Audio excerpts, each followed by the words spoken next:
Welcome back. Outside of the games themselves, sports memorabilia is arguably the most profitable avenue for sports leagues, teams, and owners to really make their money. Right? And that goes beyond, like when I say the beyond the games themselves, I'm kind of cheating. I also mean like TV sponsor deals, ticket sales, streaming like obviously those are the winners.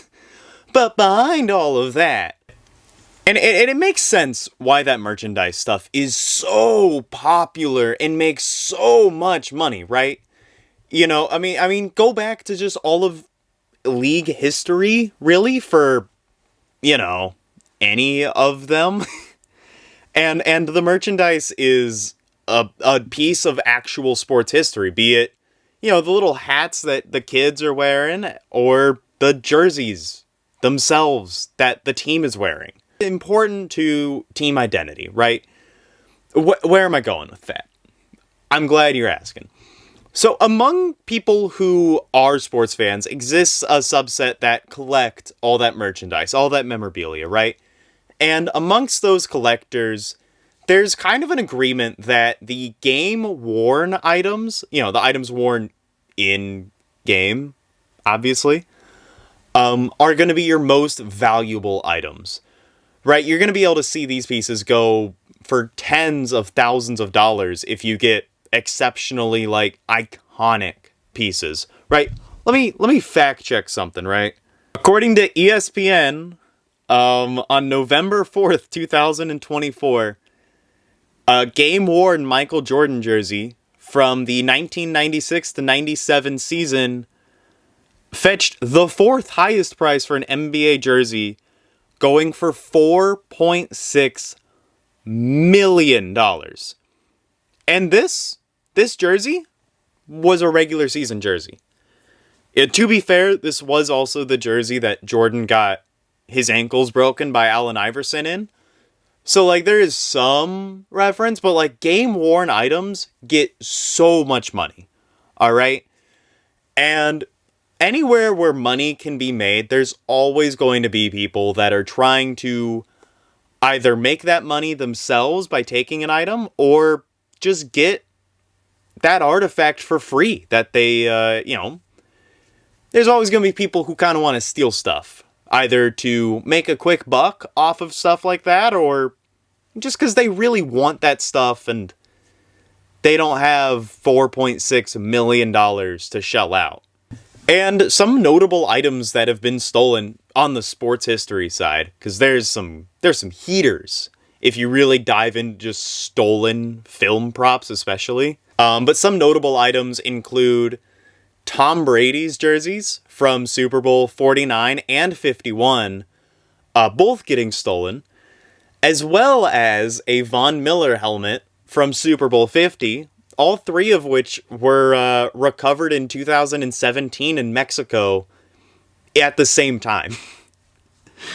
And then on Valentine's Day in 1994, Michael Jordan, in one of my favorite Michael Jordan stories, which is funny because it's not even a story about, how insane Michael Jordan was. What happened was, in an away game in Orlando, the Bulls went to the locker room and found out that Michael Jordan's jersey was just gone. It was gone. And because, that's an away game, they don't have spare jerseys everywhere for Michael Jordan. And they couldn't just, go to a team store and buy a Michael Jordan jersey because it's an away game in Orlando. They're not going to have that. And so, because that happened, the Bulls were like, hey man, we have an extra jersey that we just kind of have, so you're going to wear the number 12 tonight. And so he did. And I think he dropped 41 points on about 50% shooting, so it didn't really mean a lot. However, one story often forgotten when it comes to that stuff is the story of 6-time All-Star, 2-time All-NBA, and Hall of Famer Adrian Dantley, who kind of has them all beat, right? While Michael Jordan had his jersey stolen before the game, and Tom Brady and Von Miller had their, uniforms stolen from them after the Super Bowl, Adrian Dantley had his shoes stolen from him during the NBA Finals. And Adrian Dantley, I don't blame you for not hearing about him. All right, he spent the majority of his his best years on a Utah Jazz team that was not even really making the playoffs until his last couple seasons there when John Stockton and Karl Malone got drafted, right? He kind of got the Zach LaVine curse of pretty solid player, guy that would definitely be really useful on a championship team, but the front office isn't really utilizing him very well or building around him very well. But during those years in Utah, he had 4 separate seasons of averaging 30 plus points a game. Over his career, I want to say he had an average of about 27 points per game. He averaged all of that on 54% shooting. And I really want to let you sink that in. Okay, if you're not really aware, if your career average is 54%, is like a high shooting percentage, usually that means you're a center. Right, there's a reason why the most efficient seasons ever are pretty much always centers. Because, they're taking shots right there. Who'd have thought, right? The shot diet of a center is usually pick and roll, open at the basket, or second chance opportunity, in which case they might get fouled anyway. So those misses don't mean a lot anyway. But no, Adrian Dantley was doing this at the height of 6'5", 230 pounds. He was a small forward. He was a small forward who's as tall as James Harden doing that much efficiency-wise scoring. At this point in his career, for years' sake, it is 1988. It's the NBA Finals, and the Detroit Pistons, who Adrian Dantley got traded to at the start of 1987 season, he was playing alongside a then rookie Dennis Rodman, a guy who he played with in college for a year being Bill Laimbeer, and Isaiah Thomas. That is insane. Genuinely speaking, that is one of the most insane additions of all time. You're taking this defensive juggernaut of a team and saying, cool, hey, what if we put one of the most efficient and prolific scorers of our era on that team? That's insane. And it worked. That first year, 1987, that Detroit Pistons team was quite literally one loose ball away from making it to the NBA Finals. In 1988, they were bloodthirsty. They ran through the Boston Celtics, who beat them the year before in the conference finals, to find themselves in the NBA Finals against the defending champion Showtime Lakers. To make this finals even more sentimental, imagine your first time going to the NBA Finals since 1956. You guys weren't even in Detroit at that point. The Detroit Pistons in 1956 were in Fort Wayne, Indiana. Like, that, number one, massive.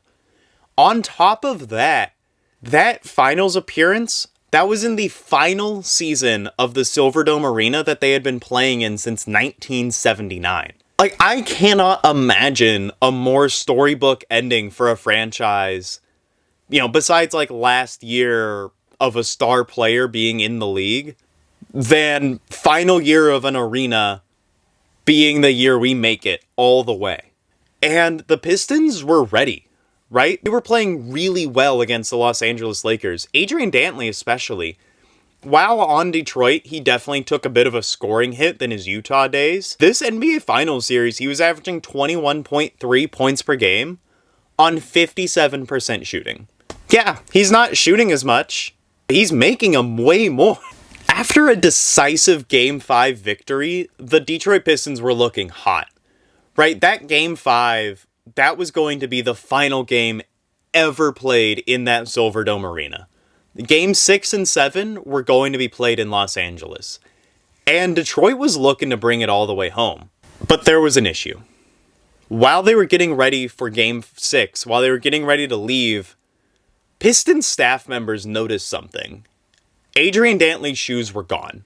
And that was a big deal. See, the reason why that meant something was Adrian Dantley had back problems that had been notoriously bugging him for years at this point.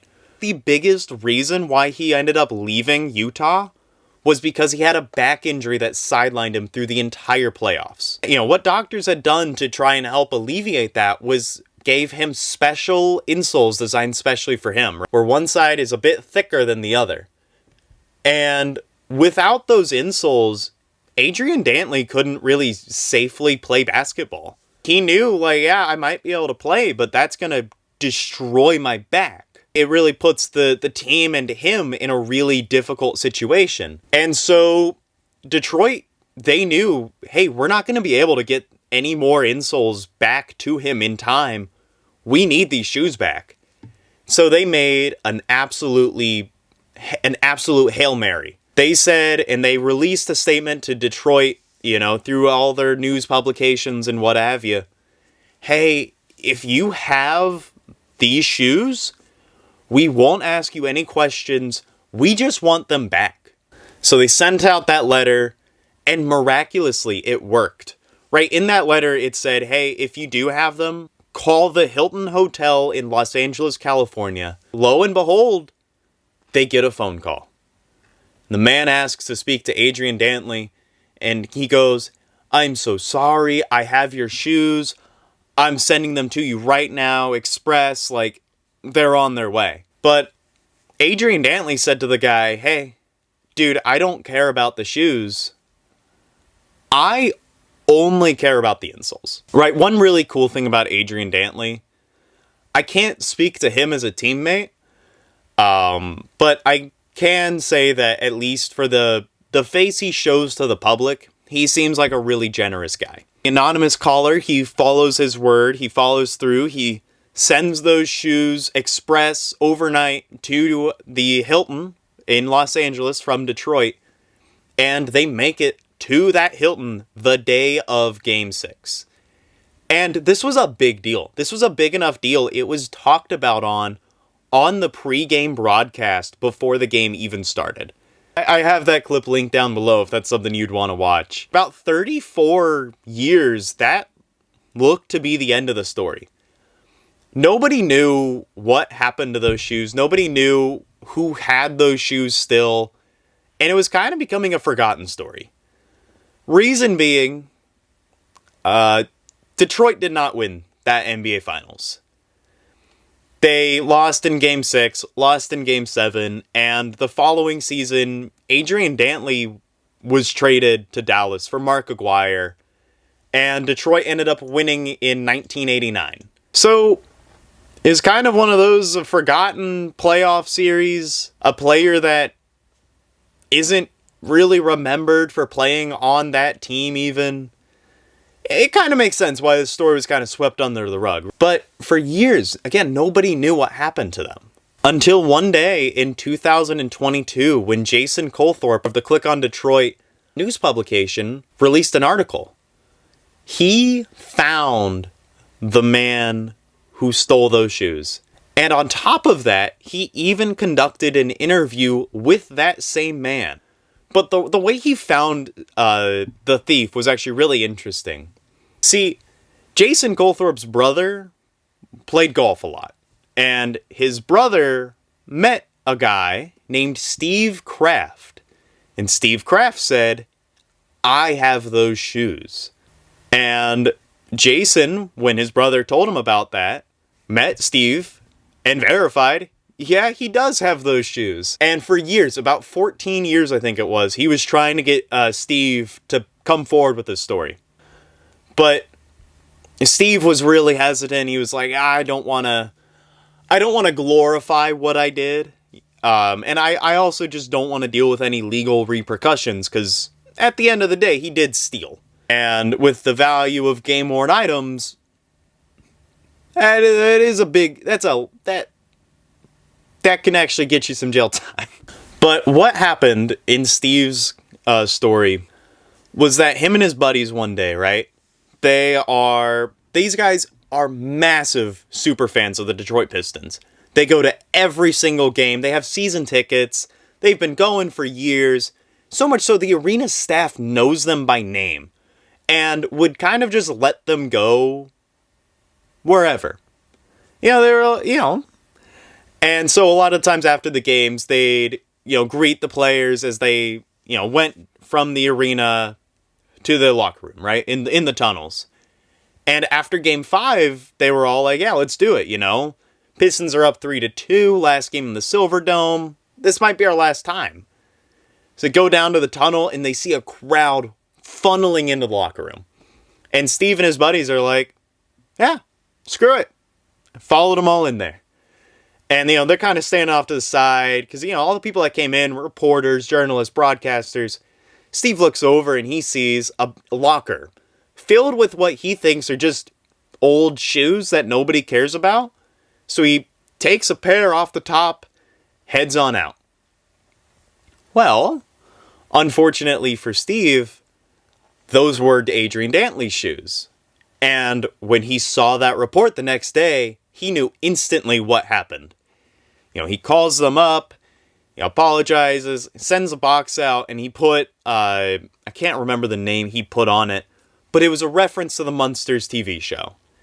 And in the interview he did with Jason, he was actually kind of sad that the pregame broadcaster didn't catch on that it was a joke name and address.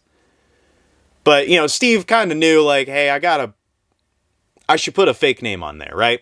Steve sent them out, and for years, again, he was secretive about it all, after that whole situation happened. Right? He kept the shoes through all that years as, obviously, like, the coolest memento you could ever have. And it wasn't until Jason Corthrope, it wasn't until he was convinced to do that in 2022, that article I was talking about. And on top of that article was a fun little twist. See, Jason Colthorpe had some connections and scheduled an interview with Adrian Dantley about those exact shoes, about that story.